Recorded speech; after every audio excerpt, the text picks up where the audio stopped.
Hello and welcome back to Ready Player Us. I'm Kristen and this is another installation of my Victorian Sims challenge, which is a little bit belated, but that's fine. I'd like to say it had everything to do with COVID, but in reality it was trying to finish my master's thesis, also during COVID, but that's another story. So we are gonna dive right in. We are at the prices right now, and if you recall, the prices are going to be our butchers, but that's going to be a while because we still have some time before the cows can be milked or butchered, quite honestly.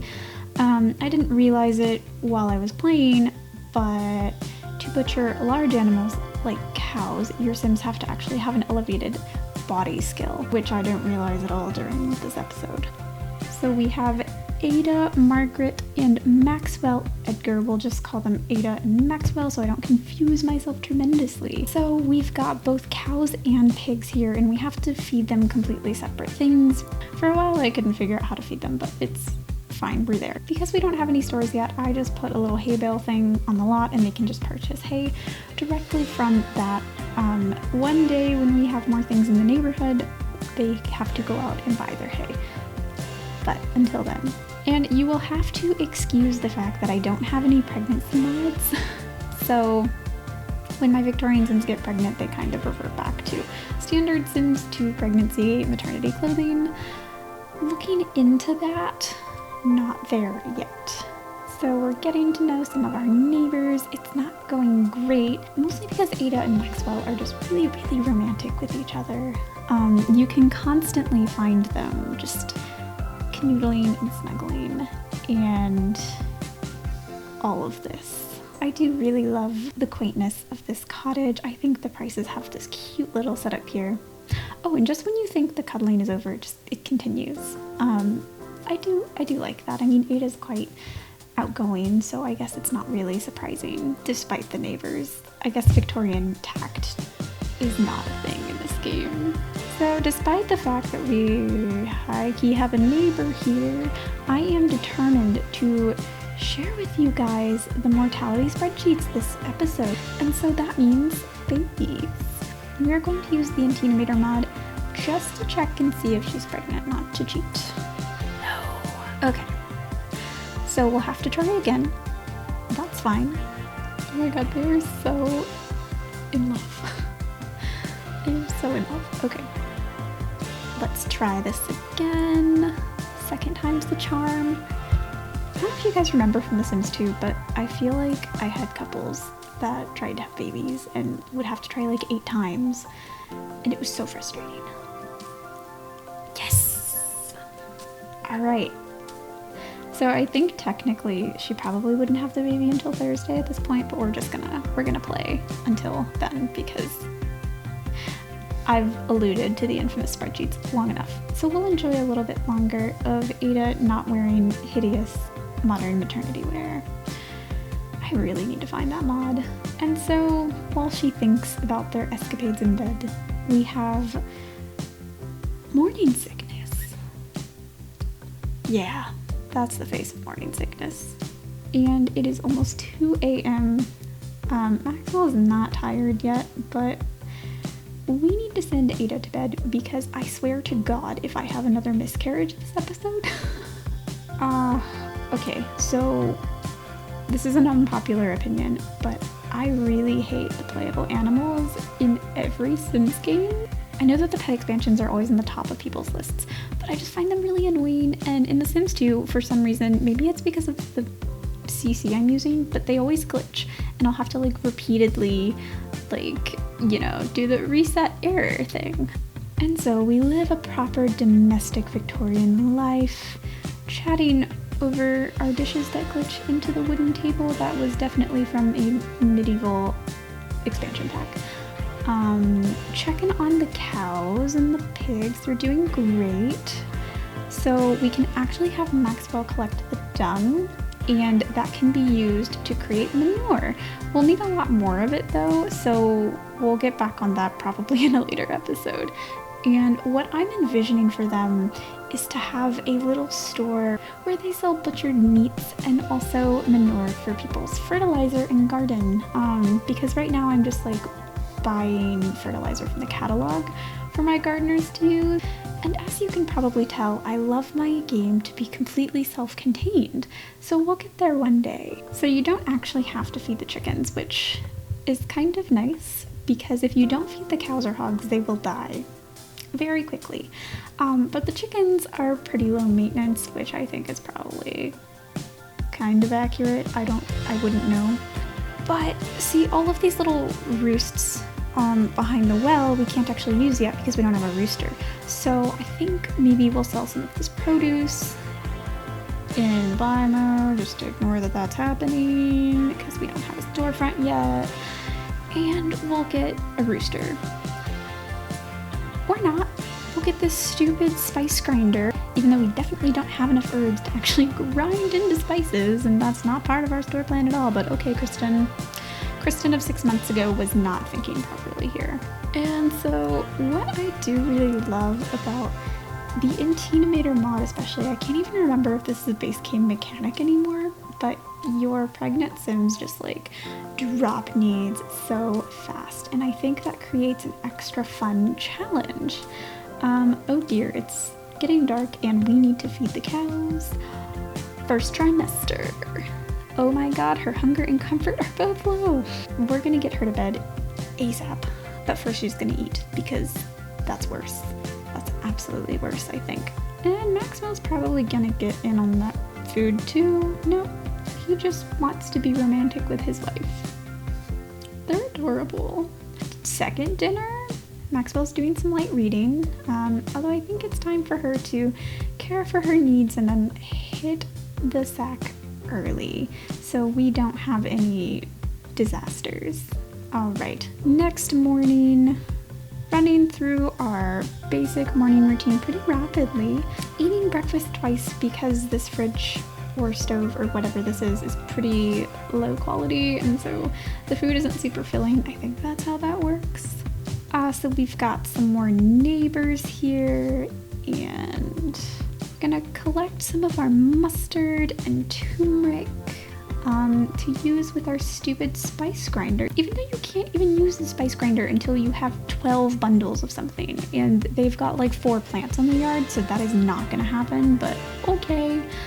In the meantime, while Ada's working on our really frustrating spice project, we'll have Maxwell collecting his daily dung to eventually be used into fertilizer.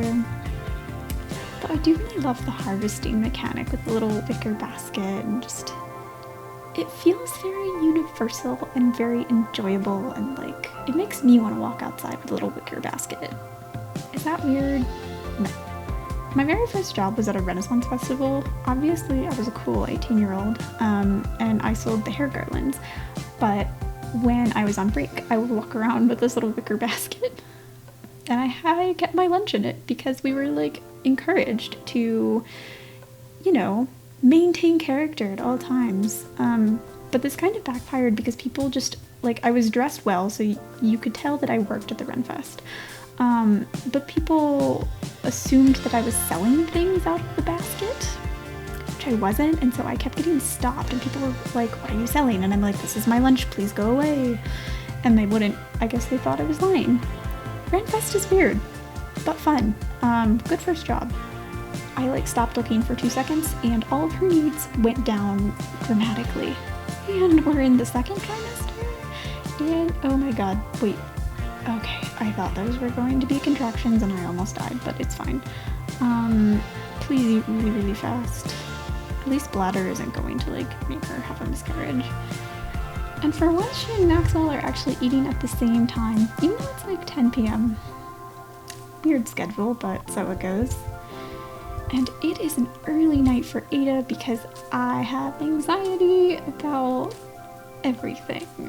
But I think Maxwell is gonna turn into, oh yep, a proper 2 to 3 a.m. snack for our pregnant sim.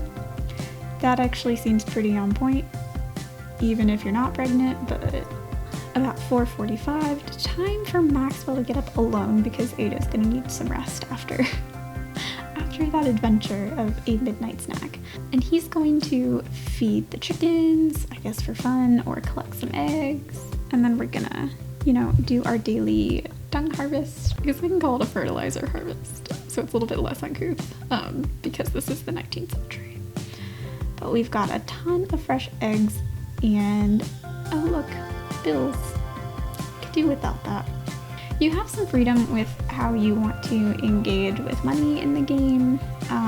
If you're doing like a hard start, I would say absolutely selling nothing through the buy catalog, including harvestables. Since they don't have a storefront up yet, I'm just like, we're gonna go with it because that'd be really hard. And I want this to be accessible, so, and also make up for my poor planning. While Maxwell does some piano work, we have Ada foraging our yard again. I really do love that they're not just like proper harvestables on little garden plots. That's why I really, really love all of the plant mods from the Sun, Moon, and Stars factory. All of my hogs died. I thought that this mod is supposed to like alert you to the hogs being sick because they haven't eaten, and then they would die, but despite losing our entire yard of hogs, life goes on, and Ada plays the piano and prepares for her... Oh, babies! Okay, I always do random. Oh, so I normally play with a mod that allows you to have quadruplets. I need to find that. So I'll usually just look up a Victorian name list and just like pick one or two off of that. But sometimes you just like have so many Sims in the neighborhood that you stop caring and use a random name generator, and honestly that's a lot of fun. But for this I just googled Victorian names or something, and so we are going to go with Alma Clementine Price, first of generation 2. And now it's time for mortality rates, my favorite part because I'm normal. Alright, so this is what my spreadsheet looks like. As you can see, we have like a statistic after each one, after each age group. And I like to roll for every age group as soon as they are born. When I first started playing the Victorian Sims 2 and doing this, I used to not do that. Because you do play differently if you know what's going to happen sequentially in your Sims lives. And so we're gonna hop over and check out some of the other spreadsheets here, because I will put in a name at birth in the mortality rates, but then I'll also put them in one of two places, either ladies in waiting or arranged marriages. Arranged marriages, I put the male names, and ladies in waiting, I put the female names, obviously. And then we've got a couple other things here, like cemetery registers. I put all my bills in this section. So for bills paid, I use that for like public properties, so like parks or churches or cemeteries and stuff like that. And I will only spend to make something as much as is in the bills paid section. And then if you check out some of the other tabs, we also have a list of what jobs you can do depending on what social class you're in, and a whole bunch of other things. I encourage you to explore them and make them your own, because that's really what's fun about the Victorian Sims, is having total control and creating this weird historical universe. But it's time to calculate the mortality rates, and I do that through the random thing picker. It is probably the first thing that will pop up if you Google it. It's just easiest. If I knew how to code, I'd make an app, but can't do that yet. So as you can see, toddler, you have a 1 of 6 chance of dying, and so I will just put all the numbers out and then die for the 6th and then pick one.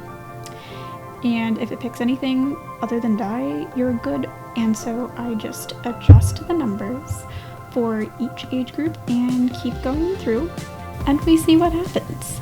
Oh god, okay, so Alma is going to die as a teenager. And this will probably affect how we play with her. We might actually have her do a younger marriage or something like that, just to have drama, because I like drama. I don't know. So I'll put X's when the Sims are, living through a period, and then I'll write die and then do end dashes afterwards.